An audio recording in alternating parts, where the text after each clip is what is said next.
So I wanted to come in today with something a little bit different. I'm not going to talk about websites, I'm not going to talk about Facebook or pixels or any kind of technology. I wanted to share an experience that I've had with you recently. So we moved house at the end of last year, and we promised our boys that if they moved schools without making a fuss, that we would get chickens. They've been desperate for chickens for ages. So we we said that we'd buy them chickens, and then avian flu happened, and so we didn't get any. And then, so at Easter, it was going to be their surprise.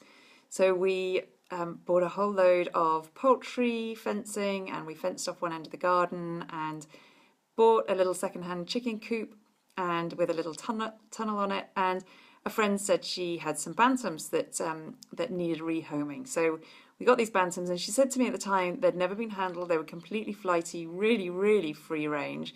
So in hindsight, probably not the best first chickens to have, but how hard could it be? They were just chickens. So we clipped their wings, and we were good to go. So we took them home, and amid much excitement, like boys were just beside themselves with excitement about these chickens, we unboxed them, and to cut a long story short, we lost all of them. We discovered that even with clipped wings, bantams can fly, and because they're so small, they can just shoot straight through poultry fencing. So we lost all of them, and it was really traumatic. And I'm kind of not proud of that moment, because it was, I kind of think of myself as an outdoor kind of person and pretty good with animals, but that was a day of chaos in the garden. So we had 4 loose bantams and a dog roaming around, and we had children's friends there staying with us at the time, and one of them was completely hysterical, and it was it was just slightly out of control. So anyway, we spent hours and hours looking for these bantams and trying to get them back, and we ended up only managing to get one, and we put it in a chicken coop. And chickens are social animals, and so it was just lonely there on its own, and I felt terrible, and it was it just felt like it hadn't been a good experience at all. And so I lay in bed all night just listening to the cars going down our country lane, thinking I was going to hear a chicken being squashed any moment now. One of these free range, like elusive chickens was just going to run out onto the road and die. So I got up at 4 in the morning and looked for chickens, couldn't find them. And anyway, when we did find them, we were desperate, so desperate to try and get them into the chicken coop, and they were hiding and going deep into the undergrowth, and it was just completely hopeless. So I left a little breadcrumb trail for them and started putting corn out, and we ended up days later with pheasants and ducks and all sorts. We were basically feeding the Suffolk wildlife. I mean, anybody seemed to be in our garden just having a free-for-all with the food that we were putting out. But in the end, all the chickens came back. And so the moral of this story, and the parallel that I wanted to draw for you, is that in fact, being in business is really no different to that. When people first start out, they are really desperate for their first client. And then when it gets away, they chase it.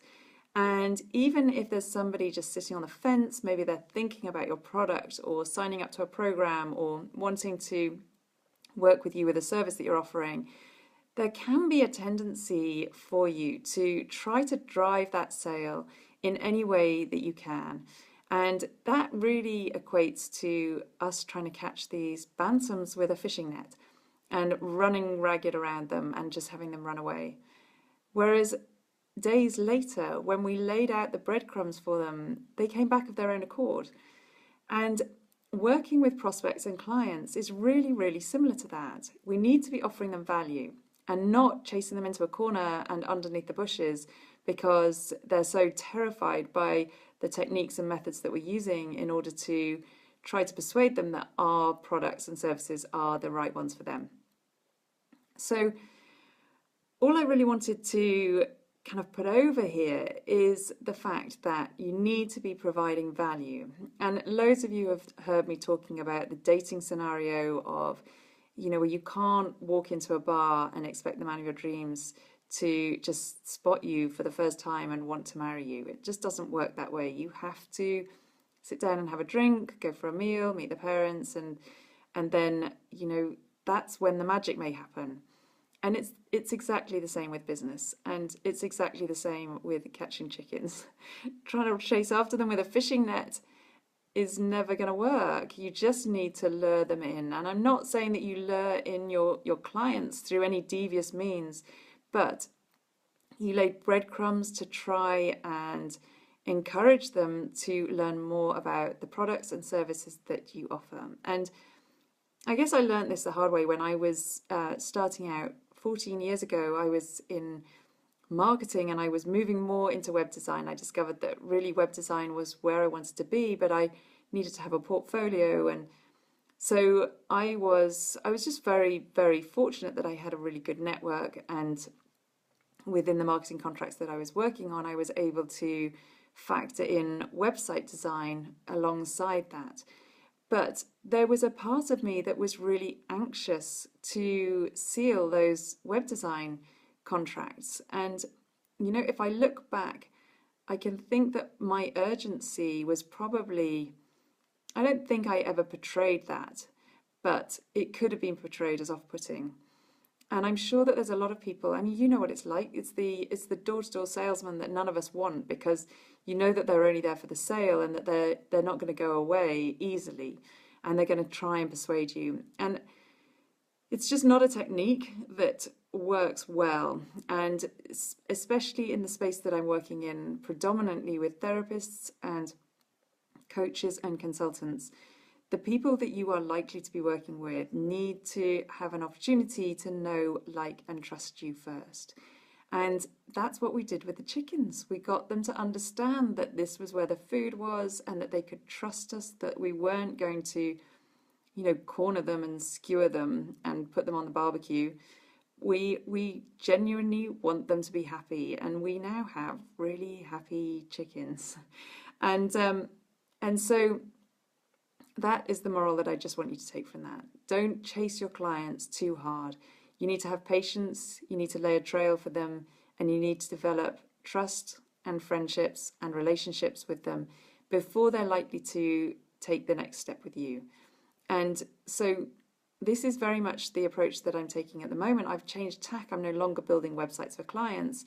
I am now teaching people how to build their own websites. And the people that are moving through the WordPress Success Bootcamp are having huge success and creating amazingly fantastic websites. And I am so confident in the program that I'm running now. And I feel really blessed that I am able to have that confidence in my own program, because I've seen people have so much success with it. And I would love to see as many people as I can go through that, because I know how valuable it will be to the people who are out there who are struggling with their websites, or wanting to build one themselves, or wanting to break their reliance from their website designer. And so although I would love to see lots of people coming in through the program, I'm actually just prepared to bide my time and wait for people to recognize that this is a solution that they need. So that's it from me for the moment. And please just take on board a few of those morals of the chicken story, and don't think too badly about me for mistreating chickens. I promise they're really happy now, and I will never try and catch a chicken in a fishing net again. Bye for now. Enjoy the rest of your week.